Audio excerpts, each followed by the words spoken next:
अस्सलाम वालेकुम dear viewers, welcome to our YouTube channel CSS and PMS companion. Dear viewers, जैसा कि आपको पता है कि आजकल सेनेट इलेक्शंस का बहुत ही ज़ोर शोर है, मेन स्ट्रीम मीडिया पर इस पर बहुत डिबेट हो रही है। तो आज हम भी इस सेनेट इलेक्शन को डिस्कस करेंगे कि कौन सा आर्टिकल कॉन्स्टिट्यूशन में इसको डील करता है, इसका एलिजिबिलिटी का क्राइटेरिया क्या है, और नेशनल असम्बली और सेनेट के जो इलेक्शंस होते हैं इनके अंदर क्या डिफरेंस है और कितनी सीट्स होती हैं और कितने अरसे बाद ये सेनेट इलेक्शंस होते हैं। पूरा एक प्रोसीजर जो है आज हम डिस्कस करेंगे सेनेट इलेक्शंस के हवाले से। तो डियर व्यूअर्स, आगे बढ़ने से पहले मैं आपसे रिक्वेस्ट करूंगा कि हमारे चैनल को अगर आपने अभी तक सब्सक्राइब नहीं किया तो सब्सक्राइब करें और बेल आइकन को भी दबा दें ताकि हमारी इन्फॉर्मेटिव वीडियोज़ आप तक पहुँचती रहें।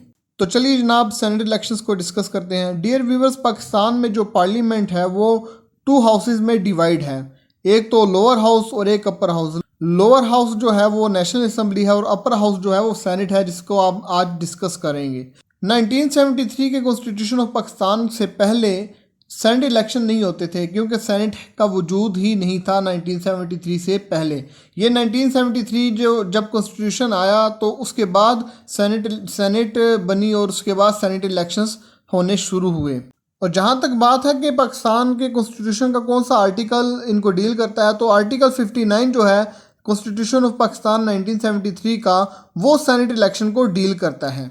और जो एलिजिबिलिटी है सेनेट के इलेक्शन में खड़े होने के लिए वो है 30 ईयर्स आपकी एज होनी चाहिए और रजिस्टर्ड वोटर हो आप, जहां से आप सेनेट के इलेक्शन लड़ने जा रहे हैं वहां के आप रजिस्टर्ड वोटर हो। और उसके अलावा जो आर्टिकल 62 है कॉन्स्टिट्यूशन ऑफ पाकिस्तान 1973 का, उसके क्राइटेरिया को भी आप फुलफ़िल करते हो। जो उसके अंदर कंडीशंस हैं एक सेनेट के लिए इलेक्शन में खड़े होने के लिए, वो कंडीशंस भी आप फुलफ़िल करते हो। अब आइए देखते हैं कि नेशनल असम्बली और सेनेट के इलेक्शन में फ़र्क क्या है।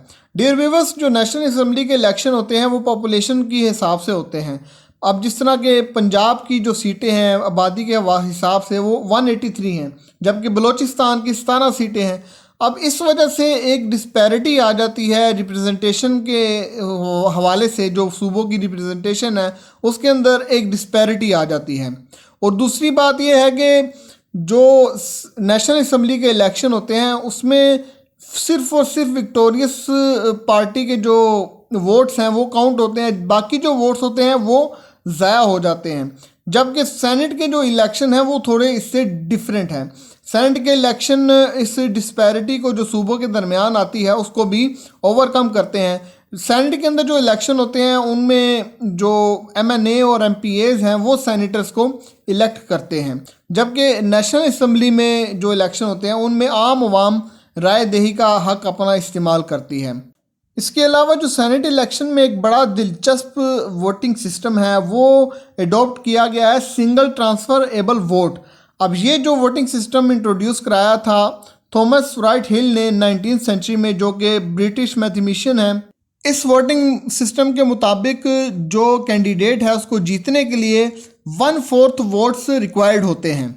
अब इस मोड पर आकर सेनेट इलेक्शन में एक ट्विस्ट आता है और वो ये है कि 1/4 वोट से ज़्यादा अगर किसी कैंडिडेट ने वोट्स हासिल किए हैं तो वो वोट्स जो होते हैं, जो इजाफी 1/4 के अलावा जो वोट्स होते हैं, वो वोट उस कैंडिडेट को ट्रांसफ़र हो जाते हैं जो कि दूसरे नंबर पर आया होता है। जब उसके 1/4 पूरे हो जाते हैं तो वो तीसरे नंबर वाले को वो वोट ट्रांसफ़र हो जाते हैं।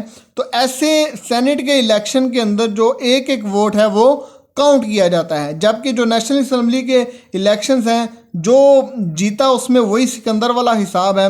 उसके अंदर जो जीता है उसको जो वोट पड़ते हैं सिर्फ वही काउंट किए जाते हैं, बाकी के जो वोट होते हैं वो ज़ाया हो जाते हैं। ये तो हो गया जनाब सेनेट इलेक्शंस का प्रोसीजर। जहाँ तक टाइम पीरियड की बात है तो हर सेनेटर जो है वो 6 सालों के लिए इलेक्ट होकर आता है, जबकि हर 3 साल बाद जो है आधी सेनेटर्स की तादाद जो है वो अपनी 6 साल मुद्दत पूरी करने के बाद रिटायर हो जाती है और फिर उन आधी सीटों के ऊपर दोबारा सेनेट के इलेक्शन होते हैं। इस तरह हर 3 साल बाद सेनेट के इलेक्शन होते हैं और हर इलेक्शन के बाद जो है सेनेटर्स अपना चेयरमैन सेनेट और डिप्टी चेयरमैन सेनेट इलेक्ट करते हैं। जो चेयरमैन सेनेट होता है वो प्रेसिडेंट की गैर मौजूदगी में कायम मकाम प्रेसिडेंट होता है। अगर मिसाल के तौर पर प्रेसिडेंट किसी दौरे पर मुल्क से बाहर जाता है तो चेयरमैन सेनेट जो है वो कायम मुकाम प्रेसिडेंट होता है। चेयरमैन या डिप्टी चेयरमैन सेनेट को कुल अरकान की अक्सरियत रेजोल्यूशन पास करके अपने ओहदे से हटा भी सकती है। नंबर ऑफ़ सीट्स की बात की जाए तो सेनेट के एक टोटल 104 मेंबर्स होते हैं और हर प्रोविंस में से 4 प्रोविंसेस में से 23 मेंबर्स जो हैं 23 मेंबर्स जो हैं वो इलेक्ट होते हैं। 14 जो हैं वो जनरल होते हैं, 4 जो हैं वो वुमेन कोटा से होते हैं, 4 जो हैं वो टेक्नोक्रेट्स और उलमा के कोटा से होते हैं और एक जो है नॉन मुस्लिम कोटा में से होता है।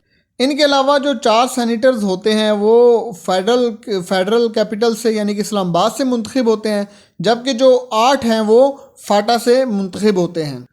अब फाटा चूँकि केबीके के साथ मर्ज हो गया है तो अब इसका फ़ैसला किया जाना बाकी है कि इन 8 सीटों का क्या करना है, जबकि जो 4 इस साल फाटा से रिटायर्ड होंगे सेनेटर्स उनकी सीटों पर दोबारा इलेक्शन नहीं होंगे और जो 4 बकाया बचते हैं जिन्होंने अभी अपनी 6 साल मुद्दत पूरी नहीं की वो अपने 3 साल मुद्दत पूरी करके उसके बाद वो भी रिटायर हो जाएंगे और फिर फैसला किया जाएगा कि ये जो 8 सीटें हैं फाटा की उनका क्या किया जाए।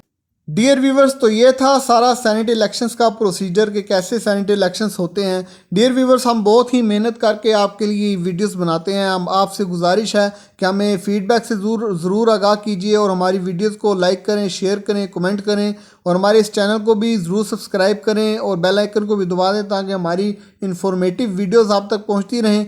Thank you for watching this video.